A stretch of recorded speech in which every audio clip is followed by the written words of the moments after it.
Hello everyone, स्वागत है आप सभी का आपके प्यारा सा यूट्यूब चैनल साइंस संग्रह में। तो आज काफ़ी इंपॉर्टेंट ही वीडियो आप लोगों के लिए मैं लेकर के आया हूं, विशेष करके उन छात्रों के लिए जो क्लास 12 बोर्ड एग्जाम की तैयारी कर रहे हैं। काफ़ी परेशानियां होती है बच्चों को ये याद करने में कि किन लेखक को कौन सा पुरस्कार मिला है, यानी कौन सा सम्मान से उनको सम्मानित किया गया है। ये थोड़ा जटिल हो जाता है क्लास 12 के विद्यार्थियों को याद करने में। तो कई सारे बच्चों के लगातार कमेंट्स आ रहे थे कि सर इसकी कुछ शॉर्ट ट्रिक्स हो जाए तो काफ़ी बेहतर होगा। तो बच्चों, आज मैं आप के लिए लेकर के आ गया हूँ काफ़ी इंपॉर्टेंट, मज़ेदार और सबसे आसान ट्रिक, जिसकी सेंटेंस को याद करके अगर आप उस ट्रिक को याद कर लेते हो तो आपको कभी इसमें परेशानी नहीं होगा कि किसको कौन सा सम्मान मिला था। तो विशेष करके हम कॉमन प्राइज की बात करेंगे, कॉमन अवार्ड की बात करेंगे, जो कि क्लास 12 के हिंदी में पढ़ना है। और आपको पता है कि आपका जो पैटर्न है वो ऑब्जेक्टिव टाइप भी है, अर्थात आपको वस्तुनिष्ठ प्रश्न भी दिए जाएंगे। प्रत्येक साल ऐसा माना गया है, ऐसा देखा भी गया है कि इन तरह के कई सारे क्वेश्चंस आपके पेपर में पूछे जाते हैं। तो अगर आपको ये याद रहेगा तो आप अच्छे से 2 से 3 मार्क्स अपना कवर कर सकते हैं, अच्छे से आप वो अंक प्राप्त कर सकते हैं बिना किसी संदेह का।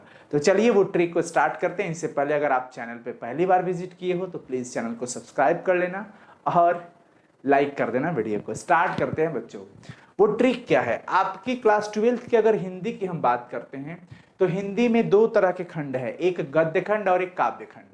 तो गद्य खंड में और काव्य खंड में दोनों में जो भी चैप्टर्स हैं, उन चैप्टर्स के जो भी लेखक हैं उनमें कुछ ही ऐसे लेखक हैं, कुछ ही ऐसे कवि हैं जिनको साहित्य अकादमी पुरस्कार दिया गया है। तो सबसे पहले हम साहित्य अकादमी पे आज बात करने वाले हैं। इसके अगले वीडियो में हम किसी और की बात करेंगे, क्योंकि एक एक करके हम लोग समझेंगे तो चीजें और आसान हो जाएगी।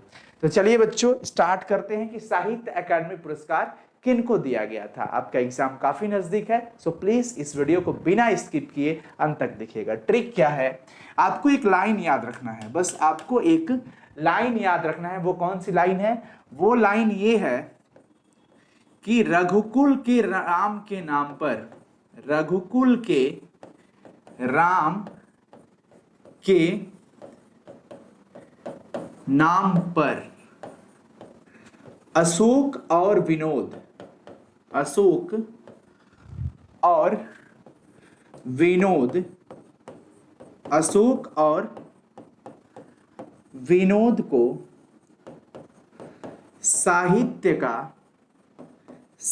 का ज्ञान प्राप्त करने का, साहित्य का ज्ञान प्राप्त करने का आज्ञा मिला। बस यही लाइन आपको याद रखना है। और ऐसे कई सारे ट्रिक्स अभी आते रहेंगे, क्योंकि अब हो चुका है आपके एग्जाम के लिए तहलका, और ऐसे कुछ ट्रिक्स ऑलरेडी अपलोडेड है आपके इस प्यारे से यूट्यूब चैनल पर। अब आप सोच रहे होंगे कि सर इस पंक्ति से हम कैसे याद कर सकते हैं चीजों को, तो मैं आपको बताता हूं। देखिए, रघुकुल के राम के नाम पर अशोक और विनोद को साहित्य का ज्ञान प्राप्त करने का आज्ञा मिला। इस पंक्ति से कैसे आपको पता चलेगा कि किस लेखक को कौन सा किस लेखक को साहित्य अकादमी पुरस्कार दिया गया है? तो इसके लिए कैसे आपको याद रखना है, बस ये पंक्ति याद रखना है। अब मैं आपको लेखक का नाम यहाँ पे कनेक्ट कर रहा हूं, ये दिख रहा होगा रघुकुल। तो रघुकुल से आपको याद रखना है कौन? रघुकुल से आपको याद रखना है किसको?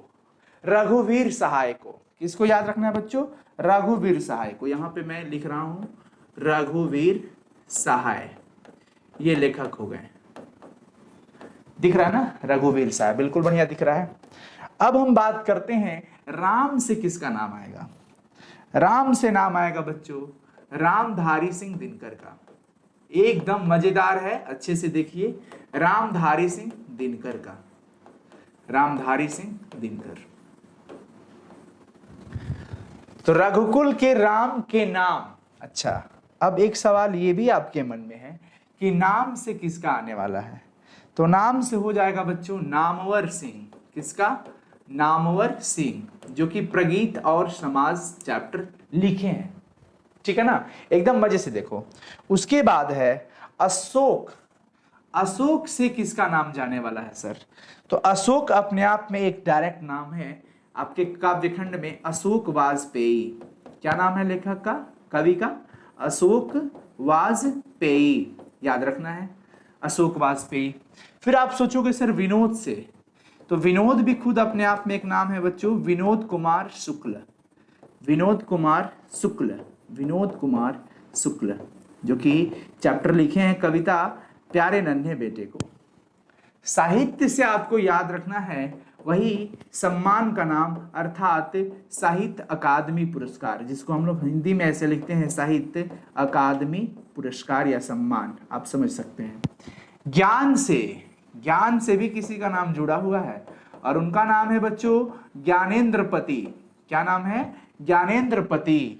और आज्ञा से आपको ध्यान रखना है अज्ञेय जी को, किनको याद रखना है, अज्ञेय जी को, अज्ञेय जी। तो ये आपके ट्रिक्स, शॉर्ट ट्रिक्स जिसके माध्यम से आप अपना 2 से 3 अंक टर्न कर सकते हैं। कैसे, आइए अब फिर से एक बार इस चीजों को समझ लेते हैं। ये पंक्ति ये है कि रघुकुल के राम के नाम पर अशोक और विनोद को साहित्य का ज्ञान प्राप्त करने का आज्ञा मिला। रघुकुल से हमें याद रखना है बच्चों रघुवीर सहाय, रघुकुल के राम, राम से हो जाएंगे रामधारी सिंह दिनकर, नाम पर रघुकुल के राम के नाम, नाम से नामवर सिंह, अशोक और विनोद, अशोक से अशोक वाजपेयी और विनोद से विनोद कुमार शुक्ल को साहित्य का, साहित्य से पुरस्कार का नाम याद रखना है साहित्य अकादमी पुरस्कार, ज्ञान प्राप्त करने का आज्ञा मिला, ज्ञान से ज्ञानेंद्रपति, आज्ञा से अज्ञेय जी को। तो ध्यान रखना है ये बच्चों। हालांकि ट्रिक्स वो होते हैं जो आपको हिंट कर सकते हैं, आपको याद करने में सपोर्ट कर सकते हैं, चीजों को आप जल्दी नहीं भूल सकते हैं, ट्रिक उसे ही कहा जाता है। तो आज का ये ट्रिक आशा करते हैं काफी शानदार लगा होगा आपको। तो आपको कैसा लगा, चैट सेक्शन में तो नहीं लेकिन कमेंट सेक्शन में जरूर आप सब कोई कमेंट्स करके बताइएगा कि आज का ये शानदार ट्रिक कैसा रहा। इस तरह के कई सारे ट्रिक्स पे हम काम करना शुरू कर चुके हैं, तो वो विषय कोई भी हो, प्रत्येक विषय में आपके छोटे छोटे ट्रिक्स जो कि आपके एग्जाम में काफी हेल्पफुल होने वाले हैं, उस तरह के शानदार ट्रिक्स पे हम काम कर रहे हैं। बहुत ही जल्द इसका अगला ट्रिक्स आपको मिलेगा। तब तक के लिए शुक्रिया, thank you so much, god bless you. हंसते रहें, मुस्कुराते रहें, स्वस्थ रहें और मस्त रहें। तो बच्चों जैसा भी हो कमेंट सेक्शन में कमेंट कीजिएगा और आपसे एक विनती होगी कि इस वीडियो को ज़्यादा से ज़्यादा स्टूडेंट्स तक, अपने दोस्तों तक, साथियों तक, भाई बहन के साथ इसे शेयर कीजिएगा ताकि ज़्यादा से ज़्यादा बच्चे इससे लाभान्वित हो सके, इस वीडियो को देख करके उनको भी हेल्प मिले। कर भला तो हो भला। Thank you so much, god bless you, bye everyone. अगर चैनल पे नए हो तो प्लीज़ चैनल को सब्सक्राइब कर लेना, वीडियो को लाइक भी कर लेना। Thank you.